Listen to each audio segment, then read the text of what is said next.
Today I'm getting a lesson on a reining horse. Now I haven't ridden a reining horse in probably 10 years, and the past couple that I did, it was one time and another one. Like I never actually rode one of this caliber, so I'm so excited today.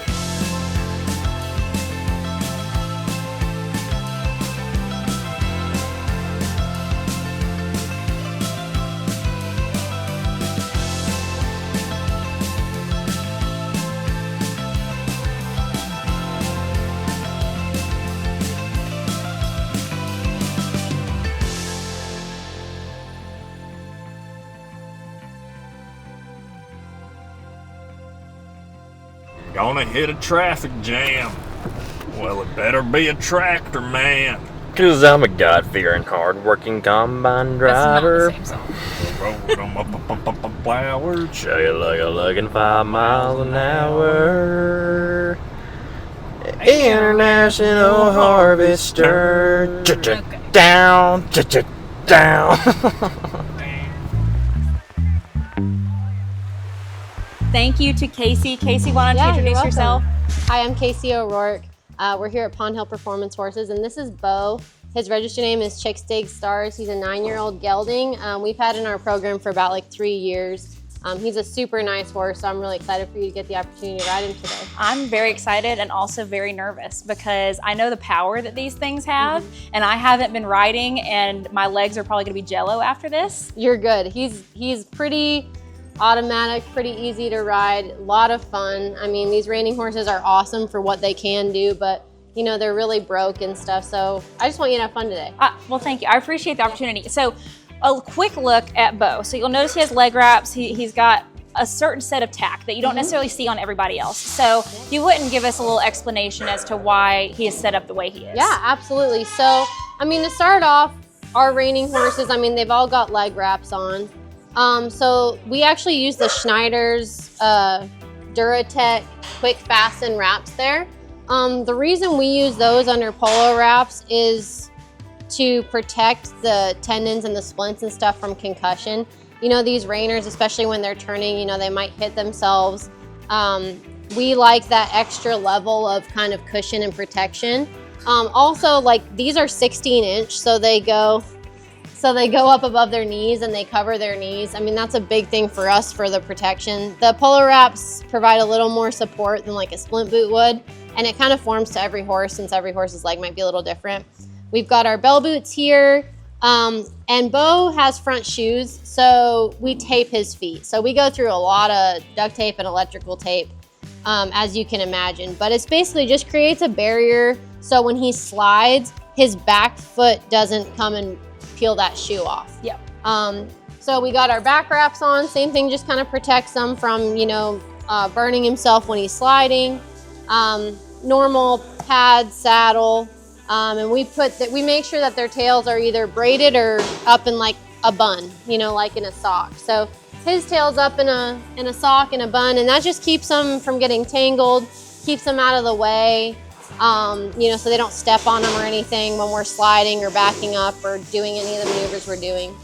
Yeah, so that's pretty much it. Me and Bo are friends already. Oh yeah, if you have a treat, he'll be. I will need some treats to give him after this. He's obviously had a lot of them, so. All right, well, let's head out to the arena and go hop on.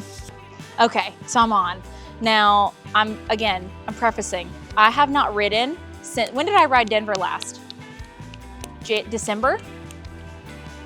I think December was the last time I rode a horse. Everything at my house is pregnant and fat and old and, you know, decrepit. So that's why I have not been practicing, but hopefully here soon that's changed. And maybe I can bribe Kaci into letting me come ride her horses more often when I come to Texas. But we'll just pray for me on this thing, all right? He's so touchy already. Like I just raised my hand. He's like, when you walk around, like if you squeeze your legs, they should just like pick their back up and like kind of go to frame and get collected. And lead change out, like you're saying, it is a lot on the release, but like just us specifically, we do use a lot of leg. Yeah. The hardest part I think will be for you is like the stop. Yeah. Because that's a different thing, and like learning, it's not even the stop as much as the rundown. It's so the few times that I had a reining lesson, my issue was that I wouldn't go through the stop. I would anticipate and slow down prior. Yeah. So I already Like, we'll work on that because I have a pretty good, like I usually kind of approach that with like from a little different stance of like, I have everybody like start the rundown. Like you're basically in the same position you're gonna stop in the rundown. Yeah. So you shouldn't have to change really much of anything uh-huh. when you go to stop.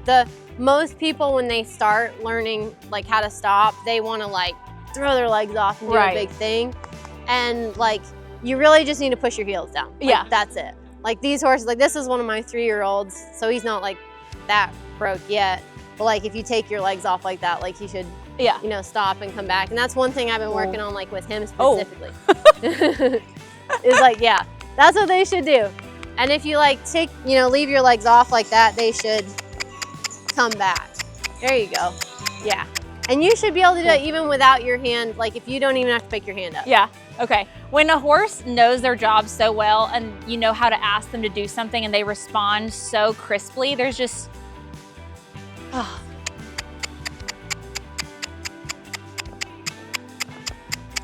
Cool. Good boy, Bo. Like if you pick your hand up and stuff to get him soft, I think it's probably pretty similar to what you're used to as far as— It is, yeah. Yeah, like, we want him to stay under our hand, and like if you move your hand a little bit, he should guide. A lot of our stuff is like based off the circle and the middle and circling, but like really it's just staying under your hand. So once you get one of these guys on the circle, they should stay on that circle kind of like a train track, like until you tell them differently. Now, like one thing we'll do a lot is we just practice a lot of steering around. So like as you're loping, when we get to that, if I say steer, we're just gonna steer basically 90 degrees across the center of the circle and get like back on the circle. Inward? Yep. Okay. Yep. We'll, like if they're leaning in too much or something like that, then we'll address that differently. But you want them, you'd rather them think inside on that circle because you want them to stay there. The whole thing about reining is that it's like willingly guided with little to no, deviation. So you want them to stay on that circle and not think about going the other way. I see. See, I feel like when I'm thinking about stuff on my own horses, it's a lot of straight lines. Yep. And when I used to warm up my all-arounder, I did a whole lot of like square corners, a whole lot of like keeping their body from being like every which way. So like, yes, you'd want them to get into the circles, but I feel like I worked a whole lot, which I know y'all have to do straight lines too, but. Yeah, and that's true. Like, I mean, we work a lot on the circle, but like, then they got to learn how to go straight too. Yeah. Like that's a whole part. I mean, that stuff is all really valuable, like that you've done and that you know. The way I do it is I will have my outside leg there, like, kind of squeezing or whatever. These horses, for me at least, they should wait on me to cluck to lope off. So like, I should be able to set them up, get him in the position that I want him to be in. And then when I cluck, that means lope off. Now, do you cluck or kiss? Either way. Okay. We train a lot of deaf horses. So like, that's one way. Right. But what I will do, like from the front, you can see is I will have this leg on. And when I go to lope off, I will like wave this inside leg kind of on the shoulder. And what that's doing is that's just keeping him going forward and straight. Rather, like if I just put this leg on, he's gonna move off of it. So I want him to go forward and straight and strike off. Like, so my inside leg's actually like, it's not as complicated as it sounds, but my inside leg's actually just a little bit forward, like right by the cinch there. And I'll just wave it and just say, hey, stand up and lope off. Okay. It should be. We'll see if I get that. It should be pretty. If you push too hard with your outside leg, he probably will like side pass or something. Okay. Or like move off of it. Do you want me to do it from a walk or from a trot? Yep.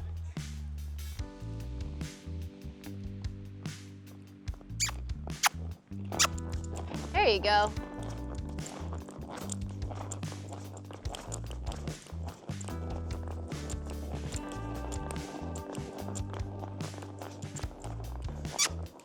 He's a little, like, he had Livy on him yesterday, so he's a little, like, lazy.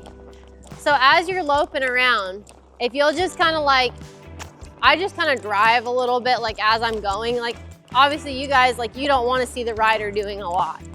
Like for us, not that I want to be making any major moves, but I'm just going to be saying like, hey, you know, keep going, like go as you are. So I'll just kind of like in stride, just wave my legs a little bit, just like you're doing. That's all, that's really good.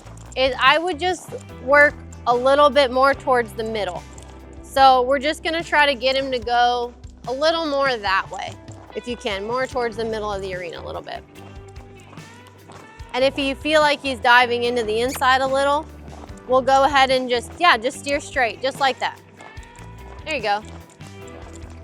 So this fan here, and like there's like some green tape right there, that's your center. So you'll want to think about coming through and touching on this center through your circles. There you go. You've got a really good seat. I mean, it's definitely not far off at all. I think just some minor things will be a little different, but good. Just try to hit that. That's perfect. Perfect. Now just go straight and make your circle a little bit bigger. There you go. Really good.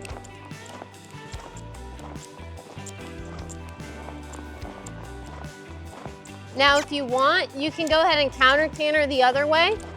You just steer him and keep him going forward. Yep. Good. Same thing on that side. Kind of, you see where Jack's loping? Just kind of go over there.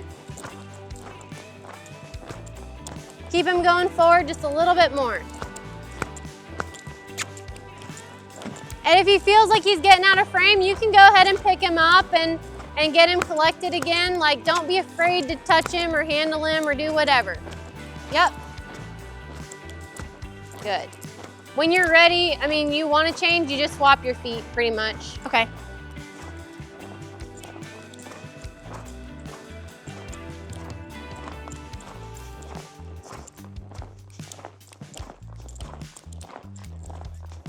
There you go.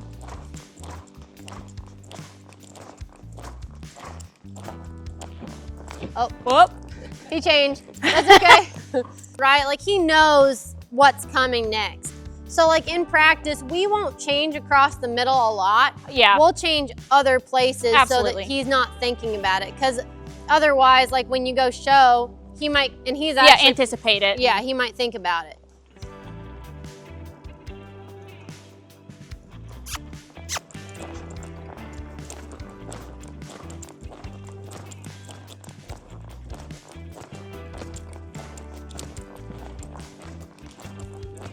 Yeah, so when you're ready, yep. Whoop! I lost the momentum again. That's okay. That's a little bit of kind of what Olivia does a little bit. That's fine. Lope around that way a little bit. Ooh. Good. That's really fun. Yeah. The stopping part's really fun. Yeah, we'll get to that. He's good at that, so that'll be fun. We can go ahead and we'll turn him. If you wanna, I mean, it doesn't matter where. If it's easier for them, if you wanna turn through. Yeah, that's fine. Whatever's easier for them. I would like to try that lead change again at some point. Yeah, do it. Not right now, but. We'll turn him before he gets like tired. Yeah. And then we'll go ahead and, if he starts like moving around and you didn't ask him to or anything like that, you can just squeeze your legs and he will like, okay, just bridle up and like stand there. For me, like when I'm standing still, if I squeeze, that means, hey, like park it, sit still, like just chill out.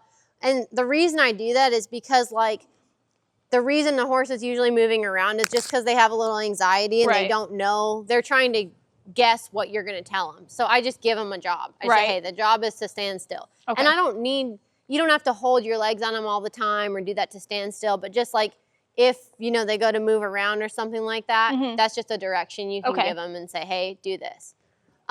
So the way we start the turnaround, he's getting annoyed at the flies, but the way that we ask him to start the turnaround is by first, you're going to release your inside leg. So if we're going to turn to the left, you're just going to step down on that stirrup. Like that's it. It's not a huge deal. There's not like a push to it. Yeah, you just got to step down in your inside stirrup a little bit just Okay. to get it out of the way. Think of it like you have two doors and you're going to open the door to like allow him to go that way. Okay. you're just gonna bring your hand. I like to use these conchos as where I'm gonna set my hand pretty much. Okay. So I'm just gonna bring it here or here, either way. And I try not to like, some people will turn and then they'll like put their hand on their neck. I don't do that because I think it's a little confusing for them. Right. So I basically say like, okay, this is neutral and this is me telling you to go. Right. So I'm going to leave my hand just across his neck a little bit to give him a little bit of direction and say, this is what I want you to do. And then that's it. If he doesn't go, you can kick him. Okay. So I'm going to put my hand over, open up the door. My push leg, is it doing anything? You can squeeze him to start it. You don't have to. Okay. Like if he doesn't go, then you can go ahead and squeeze or tap with your outside leg. Okay. And then once he's in there, the other thing I would say is some people, a common mistake people will make in the turn is they will leave that outside leg in the whole time. Like they're going to constantly say, go, go, go, go. Well, that horse is either going to run away from the leg or he's going to lean into it. And if we do it too often, they're going to just like lean on that leg. So I make sure that when I do use your outside leg, it's like with a purpose. Gotcha. Like you're going to say, hey, this means go. You don't go, I'm going to kick. And like once you go, I'm going to leave you alone. Okay. Gotcha. Which way should I go first? Either way. I think he's pretty good both ways. Is my rein length good for it? You might shorten it up just a little bit. Yeah. Okay. Shorten your left rein up just a little. There you go. Perfect. That's great. Just give him a little tap in the belly. There you go. Tap again. Whoa. There, very good. Oh, I'm dizzy. That'll be fun. Like I need a second. Yeah, that'll be super fun. So yeah, it's basically just like that. Once he understands what you're doing, he'll like lock right in and go. And just cluck. Whoa. I didn't get my stops quite straight. That's totally fine. That's insane. Yeah, it's fun. I wasn't hardly doing anything. Yeah. When you get in there and like, we'll let them, like when you get kind of used to it, we usually let them turn at least like 5 or 6 times. To overspin, right. So they don't anticipate stopping. Yeah, so they don't anticipate it because otherwise they'll get them where they're like thinking about How many did I do? I don't even know. I think you did like 2 the first way and like 3 the second, but that's good. You do it more? Oh, yeah.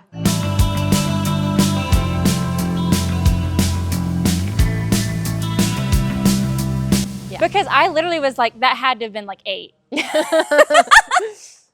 You'll get very used to it. You'll get good about it. That's crazy. Is this the beginning of my reining love? I think it is. Is this? That was my goal. Like that was the plan. She's like, this wasn't actually educational. This was client poaching. Right. She's like, we had a plan. Like this was it. Do I need a reiner now? Oh God. Yes. Okay. Nate's like, yes, so I can ride one.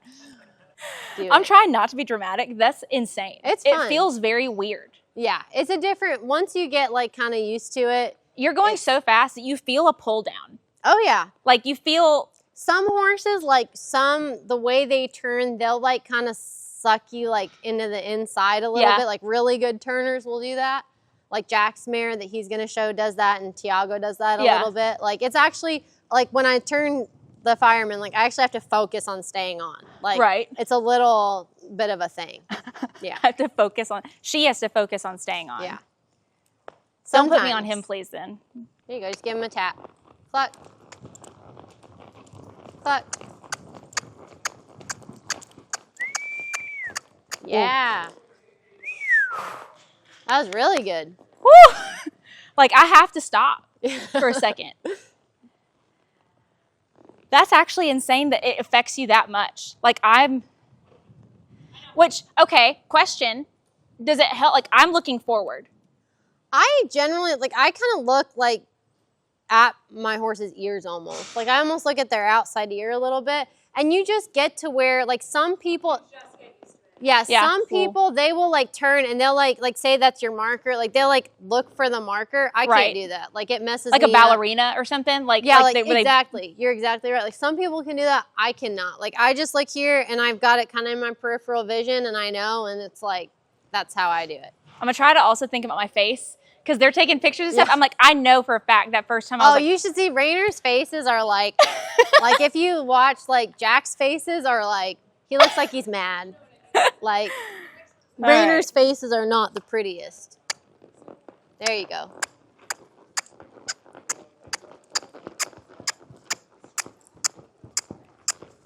Whoa. That's awesome. I held on to the horn a little bit. That's okay. I do that too. Are you allowed to? Not in the reining. Not no. in the reining? Not when Not you in the show. reining. I do all the time in practice. But yeah, you can, like, if you're 65 or older, you can hold the horn. Oh, okay. Yeah. I'm But not being dramatic when I'm like, that isn't, I've never had that feeling in my life. It's fun. You release both legs, he's probably gonna stop. Okay. So you're really just gonna step down in this inside stirrup.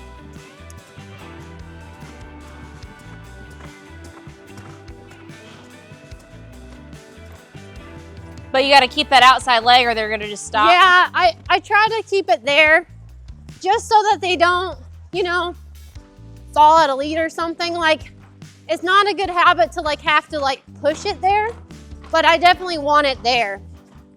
Want my leg to be kind of like on his side a little bit.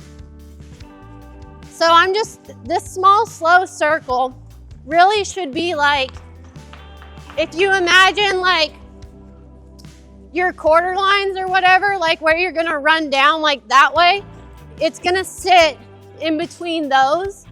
And it's about, if your end cone was kind of where Jack is, it's gonna be on the inside of that. So that's about where your small, slow should be. And like when we get into this more and like, you know, you have more practice and we do more lessons and stuff, we'll work a lot on like pattern placement. You would be very, like, you would know that pretty well. But like, I would hope. well, yeah. In the reining, like they're really making a big deal about like Correctness. hitting your correctness before speed, basically. Yeah. So like hitting your middle, making sure your circles are kind of the same size on both sides. Like, right. You know, a lot of, the middle's a big deal.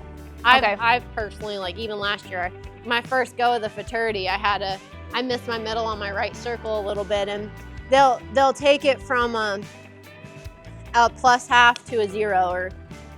So taking a moment before we get into slides, before we get into maybe some faster circles, going down into the slow circles, I thought we could take a second to just talk about what the reining pattern is, the pieces of it, how it's scored, what does it look like if you have a really good score on something, what goes into that being better than others, right? Like what makes you have a +1 on your big circle? What makes you have a +1 lead change? What makes you have a -1/2 on your spins? Things like that. So I'm gonna let Kaci talk to y'all about that. We'll throw up a little bit of a pattern to show you what that looks like on paper, and then... Yeah.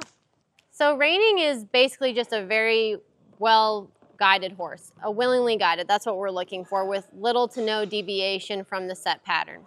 Our patterns consist of 7 to 8 maneuvers that are all judged on a scale from -1/2 to +1/2.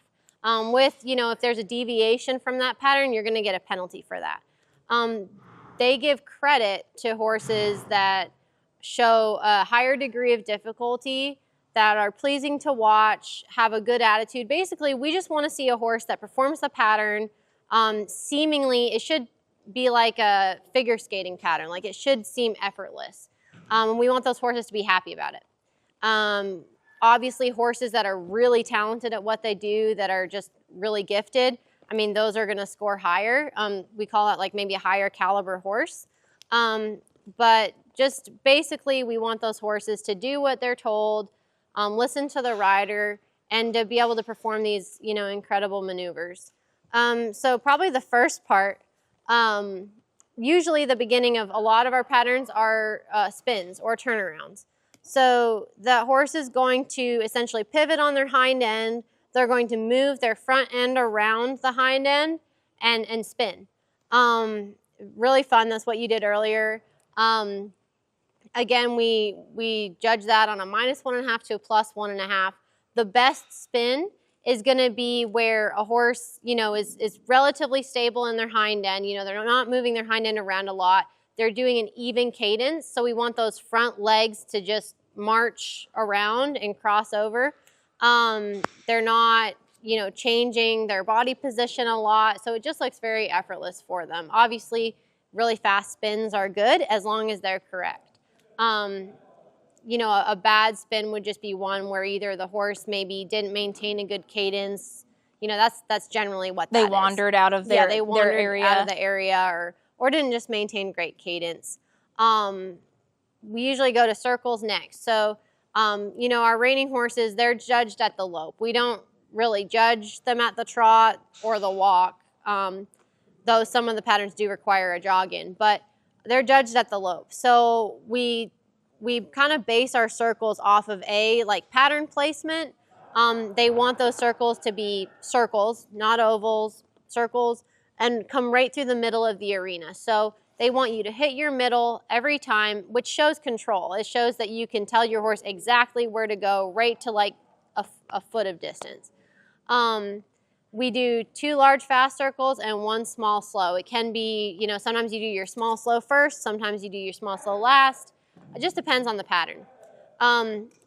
So they want to see that horse, you know, run at a, you know, degree of speed, and then in about a stride or 2, come down and come to a slow, relaxed speed. So one of the cool things about reining horses is just that they can perform maneuvers that are so intense and require so much power, and then they can come right back down and just be relaxed and look like they're going for a trail ride. I mean, that's what we really like to see in the circles. And that's why they're so versatile past reining. Yeah, I mean, so many exactly. reining horses go on to ranch horses or be on, being like you said, roping Yeah. horses, or just absolutely on the ranch using horses, or ranch riding in the AQHA circuit horses. Yeah. I mean, they're very versatile. Yeah, and so like we like to see in that circle especially, like we're judged on quality of movement too. So we want to see a horse that lopes balanced and correct. We don't want to see them, you know, with, you know, their head way down where they're not balanced correctly. We also really don't want to see them with their head way up where they look like they're nervous or uptight.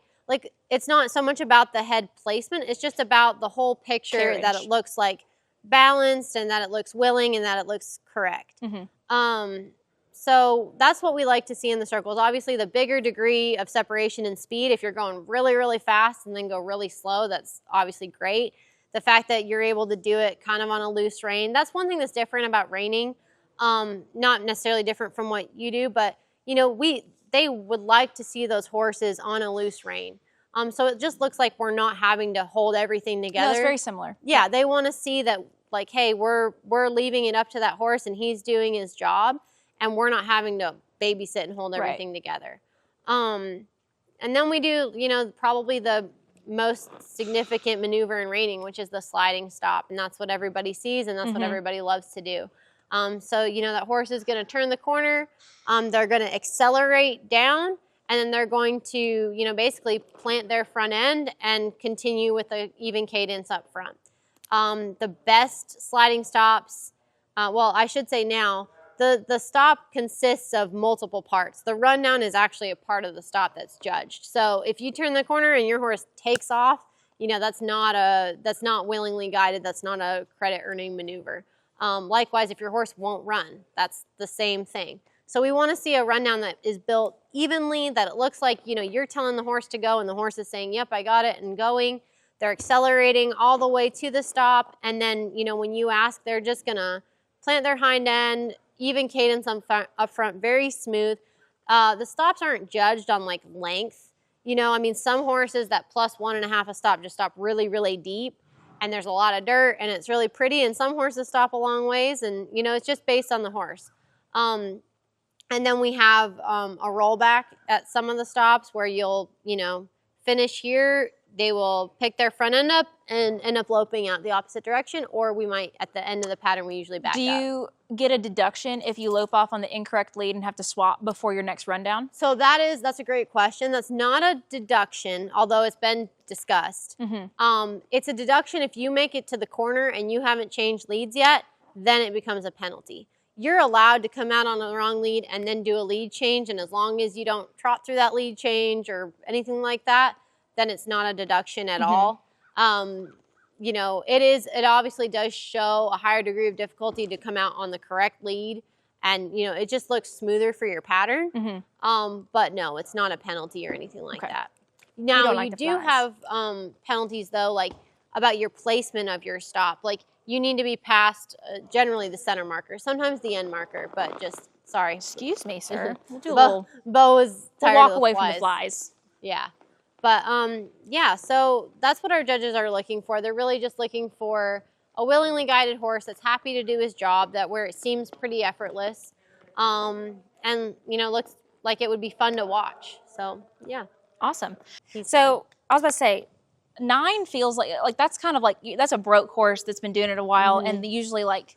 Generally the age, like I'd try to get a 5-year-old, honestly, 5 or 6. Because generally with the Reiners by like 12, you're kind of going into that like ranch riding life. Yeah, you know, there's several of them that like keep showing, you know, but I mean, they're worth the most. I'll say like 3, 4, 5 is where they're worth the most. And like if we're talking about a mare, the sooner you get to start pulling embryos on them, the better. Absolutely. Like start their career. Thanks, Taylor. So for me, like, yeah, 4 or 5, and then you still go, because where our really value kind of comes from is like those Derby years. So now you can show like 4, 5, 6, 7. We have 4 Derby years. That's now. awesome. Yeah, so that kind of helped those horses really. They used to kind of fall off at 6, you know, but now they're still worth it at 6, even 7, because people are so hungry to go get all this. And money I feel like that's out there. I feel like a long time ago, like I feel like when I was in it, even, which is just 10 years ago, the aftercare, which will show some of the aftercare, wasn't at the par that it is now. Yeah. So like, you know, this is hard work. It might not be sustainable for a horse to do something like that for 20 years like something else is. But I feel like the longevity comes from also the care that is put into, I mean, it's the care. I mean, it's insane the kind of stuff that they're getting now that they do. I mean, because they're athletes. I mean, yeah, exactly. I mean, and we have a whole, like, I mean, we have a whole regimen of, you know, what they get and you know, supplements and Adequan and things like that. But I mean, you know, all of our horses, one thing I believe in tremendously is icing. So they all get iced like every day after they get rode.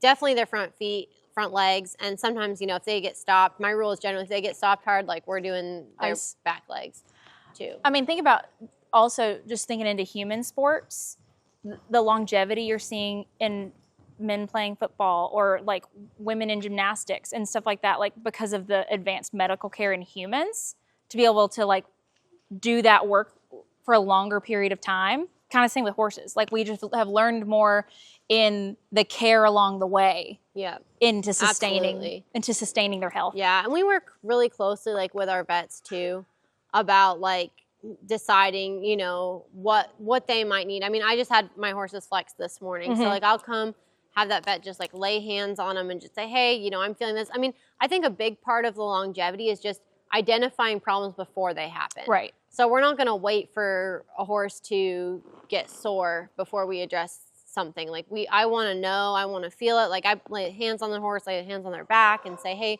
how are they feeling? You know, if I'm riding them, does anything feel kind of not like it usually would? We do a lot of, you know, shockwave and laser. So these horses that are in kind of heavy work or really are getting ready for a big event, I mean, they're going to get that twice a week at least usually. And then when we're at the shows, they get the saltwater spa, you know, all that kind of stuff. I mean, and we have our chiropractor that comes and they come to the horse shows. I mean, it's like everything you can imagine that we can do to kind of keep them happy and healthy. I mean, that's what we do. Absolutely. All right, let's see if I can do it. Let's see if I can do it.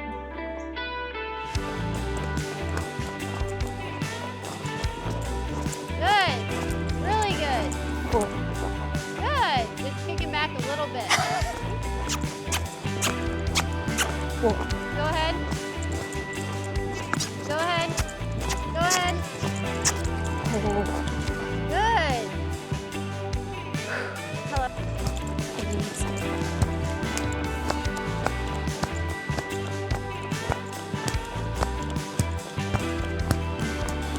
Sorry. Just go ahead and go a tick more if you're comfortable. Good. Good. That was close. Close. You just needed to. I do. That's one thing that I've always been like, Reiners are so small. Like I'm just gonna look really big on them. Like But then I see like Sean Florida, Yeah. big old boy. You want me to get it?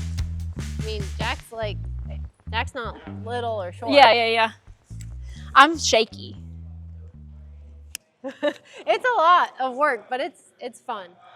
Okay, now this is a treat. At the end of the video, we are getting to watch Kaci and Tiago, AKA the firemen. So we're gonna watch them go around a little bit. So this is a special team. This past year in 2024, they were the level 4 NRHA Futurity champions. And Kaci's actually the only woman to have ever won that, which is insane. She's not gonna brag on herself, but it's truly amazing. So I feel like we get a treat just to be able to watch them. Yeah. So No, thank you so much.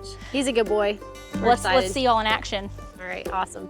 I think he's the highest money earning horse ever at the Futurity, and he's the 15th highest money earning horse. Yeah. Oh my God. And he's just a baby. He's just a baby. He still has a lot more to go.